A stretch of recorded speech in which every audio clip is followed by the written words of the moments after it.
Hello my dear students, welcome to the class. देखिए, जो classes मैं आपको पढ़ा चुका हूँ ये उससे बिल्कुल डिफरेंट क्लास रहेगी। मैं रुका हुआ हूँ अभी टेंथ की क्लास पे। आज मैंने पहली बार अपनी इस क्लास में ये भी लिखा है न्यू कॉन्सेप्ट्स, क्योंकि ये ऐसी बातें हैं जो शायद मैंने आपकी क्लास में ना भी पढ़ाई हो सकता है कि पढ़ा दी हो, और जिन क्लासेस में नहीं पढ़ाया हो उसमें मुझे पढ़ाना है। तो क्लास में जब आप रहोगे अच्छे से समझ जाओगे, लेकिन मैं यहाँ भी कोई कसर नहीं छोड़ूंगा। एक बेहतरीन कॉन्सेप्ट आपके लिए लाया हूँ, इसे समझ लें आप ज़रा। पहले ये समझो कि कॉन्सेप्ट है क्या इसके अंदर। ये हमारी ऐसी क्लास है जिसमें आप अगर सीखे हुए हैं तो ठीक है, रिवीजन हो जाएगा। नहीं सीखे हुए हैं तो अभी समझा दूंगा मैं आपको। मामला ये है कि हमारे पास अंग्रेजी में 3 हेल्पिंग वर्ब, एक डू, एक डज, एक डिड, एक डू, एक डज, एक डिड, ऐसी हेल्पिंग वर्ब हैं जो अपने पास में जब मेन वर्ब देखती हैं, बीच में कोई ना हो, तो इसके अंदर चली जाती हैं। एम आई राइट? सही कह रहा हूं ना मैं? ऐसा ही आप देखते होंगे। सही बात है ये। फिर रिपीट कर देता हूं।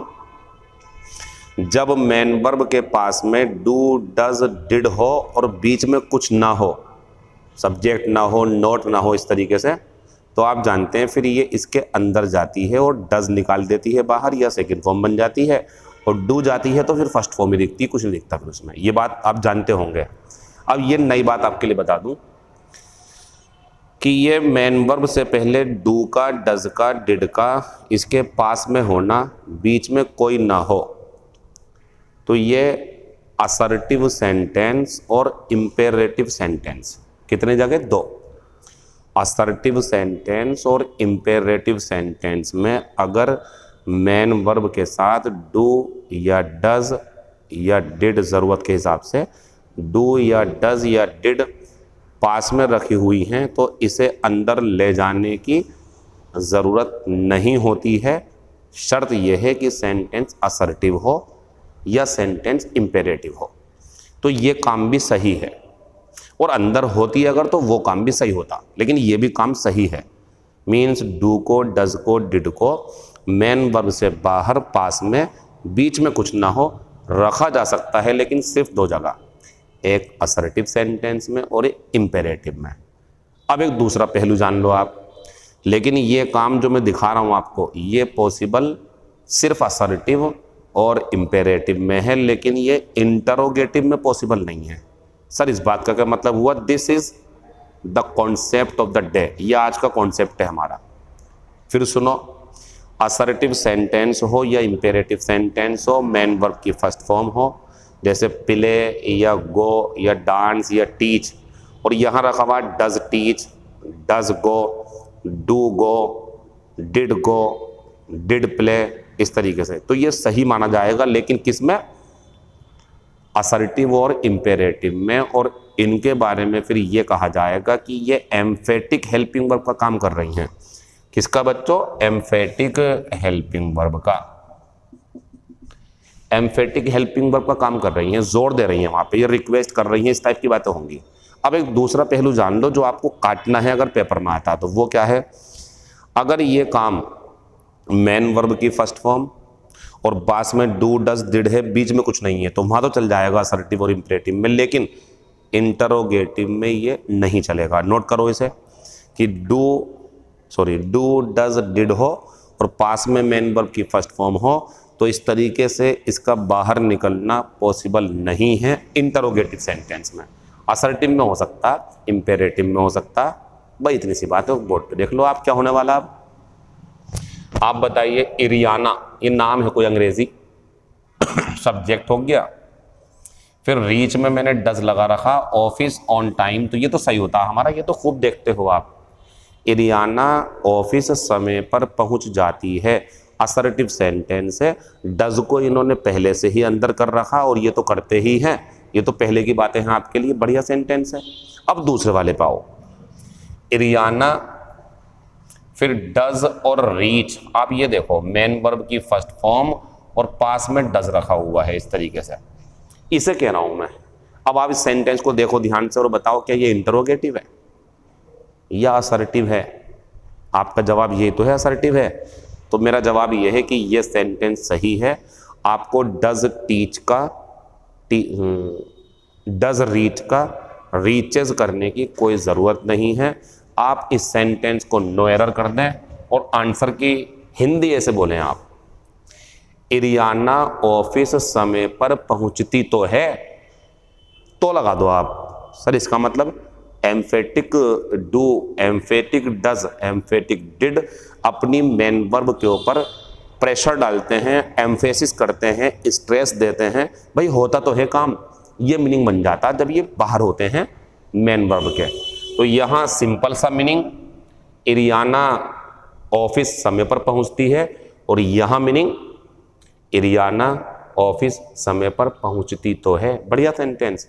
क्वेश्चन नंबर तीसरा, do prepare coffee for me. आप देख रहे होंगे मेन वर्ब और फिर पास में डू। आप सोच रहे होंगे सर ये क्या हो रहा है, ये सही हो रहा है। कोई पूछे क्या है, एम्फेटिक डू का काम कर रहा। सर मीनिंग क्या है, मीनिंग ये है कृपया। इसका मतलब प्लीज समझ लो आप, प्लीज प्लीज मेरे लिए कॉफी बनाओ, काम पे जोर देना, प्लीज बना दो, इस टाइप से बोलना है, ये इसका मतलब है। ये सेंटेंस बढ़िया है। बढ़िया क्यों हो गया, क्योंकि ये सेंटेंस इंपेरेटिव है, और इंपेरेटिव सेंटेंस में बढ़िया है जैसे असर्टिव सेंटेंस में बढ़िया है। तीनों सेंटेंस बढ़िया, वो सिंपल है, ये एम्फेटिक असर्टिव, ये एम्फेटिक इंपेरेटिव।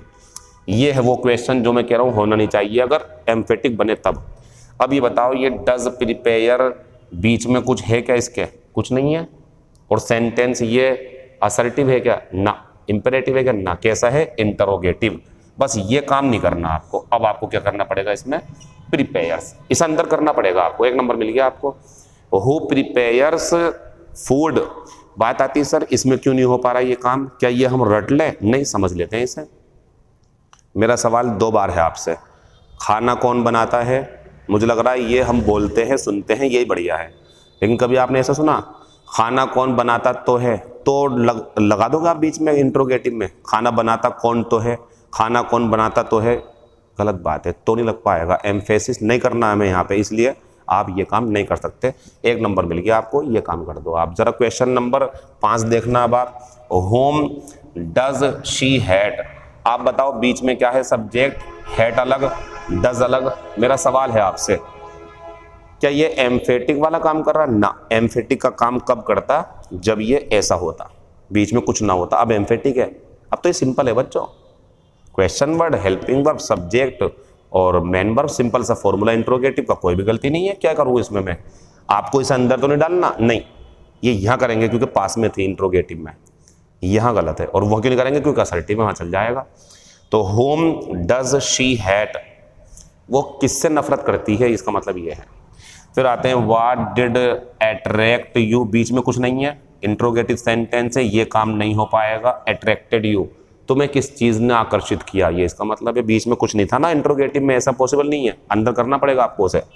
फिर आते हैं 7वें नंबर पे, डिड यू परचेज। बीच में क्या गया हमारा, सब्जेक्ट, और ये एम्फेटिक नहीं है। डिड को अंदर आप नहीं कर पाओगे, यहाँ कर सकते थे, अंदर वहाँ कर दिया हमने, जरूर करना है यहाँ पर। ये सेंटेंस सही है, तुमने क्या खरीदा। Question number 8, who did help. मेरा सवाल है आपसे, बताइए आप, क्या ये हु डिड हेल्प जो लिखा हुआ है एम्फेटिक बना रहा है, तो क्या ये एम्फेटिक बना सकता, नहीं बना सकता बच्चों, इंट्रोगेटिव है। काट दो इसे, आप कर दो हेल्प्ड। बढ़िया। तुम्हारे दोस्त की मदद किसने करी। Question number 9, why did he help. आप बताओ, डिड अंदर डालूं या ही की वजह से ये सेंटेंस सही है, क्योंकि बीच में ही आ गया ना। उसने तुम्हारी मदद क्यों करी। Question number 10, did he go there. Interrogative first time, subject रखा हुआ, कोई गलती नहीं है। क्या वह वहां गया, एम्फेटिक नहीं है। फिर ही डिड नॉट, बीच में नॉट है, निगेटिव सेंटेंस है, डिड बाहर आएगा क्योंकि नॉट अपनी जिम्मेदारी लेके बाहर लाएगा। बढ़िया सेंटेंस। अब नई चीज जो आप पहले से जानते हो, कभी ऐसा कुछ पढ़ाया मैंने आपको क्लास में, ये पढ़ाया हुआ है। Hardly, scarcely, rarely, बेयरली, seldom. अपनी जिम्मेदारी पर, अपनी जिम्मेदारी पे डू को, डस को, डिड को बाहर नहीं निकाल सकते, तो ये काम भी यहां नहीं हो पाएगा, कैम कर दो। ये काम यहां नहीं हो पाएगा, मीट्स कर दो। ये काम अलग हो गया, अभी इसमें वो नहीं आया। इसमें जो है हमारा सेल्डम, हार्डली नहीं है, तो इसमें कुछ और देखेंगे अब हम।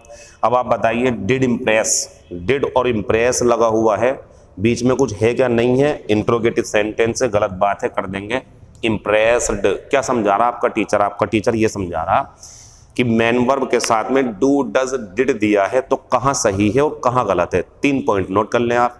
असर्टिव सेंटेंस में ये काम बढ़िया, इंपेरेटिव सेंटेंस में ये काम बढ़िया, इंटरोगेटिव सेंटेंस में ये काम गलत, और बीच में कुछ रखा हुआ है तो सही है, फिर हम कुछ कर ही नहीं सकते वहां पर। और हार्डली, स्केर्सली, रेयरली में ये अपनी जिम्मेदारी पर बाहर नहीं निकालेगा। खत्म हो गया, बाकी अगली क्लास में समझाएंगे आपको। यही क्लास आगे भी कंटिन्यू करूंगा मैं आपके साथ। फेमस का सिनोनियम बताना है। उम्मीद है मुझे अगर आप क्लास में रेगुलर हो तो आप जरूर बता दोगे। एमिनेंट प्रसिद्ध होता, फेमस तो एमिनेंट भी प्रसिद्ध होता। Murder of a king, regicide, राजा की हत्या। और राइज का सिनोनियम राइज होता उठना, बढ़ना, ऊपर। आंसर हो जाएगा सोर। अगर एंटोनियम पूछता तो फाल बनता। ये सोर जो है ये उठना होता, ऊपर उड़ना, उठना, ऊंचा जाना। तो राइज का सिनोनियम जो है हमारा वो सोर हो गया। मैं जो क्वेश्चन ड्रॉप कर रहा हूँ वो इसी के ऊपर है। आप सही से वीडियो देख के जवाब देना। बढ़िया क्वेश्चन रहेगा आज का क्योंकि नया है। आप बताना कि होना क्या है इसमें। सवाल देखें पहले आप सही से।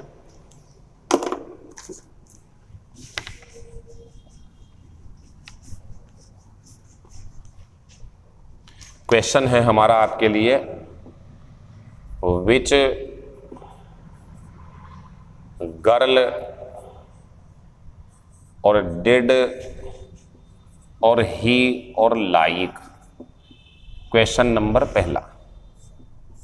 क्वेश्चन नंबर दूसरा है फिर हमारे पास में, विच गर्ल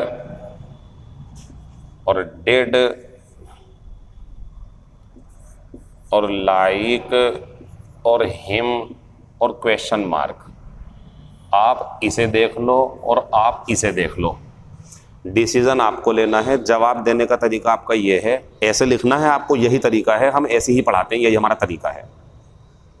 सुने, पहला नंबर डालना यानी कि आप इसका जवाब दे रहा हो, कमेंट में आंसर देना आपको। अब आपका जवाब ऐसा आना चाहिए, इस तरीके से जैसे मैं बोल रहा हूं। अगर आपको लगता है कि सर सेंटेंस जो पहला है वो करेक्ट है, उसमें कुछ नहीं करना, तो आप लिख देंगे क्वेश्चन नंबर 1 और करेक्ट। और अगर आपको लगता है कि सर डिड लाइक के अंदर जाएगा तो आप ये लिख के भेजें, सर डिड लाइक को लाइक्ड कर देगा। जवाब देने का तरीका सुनो आप।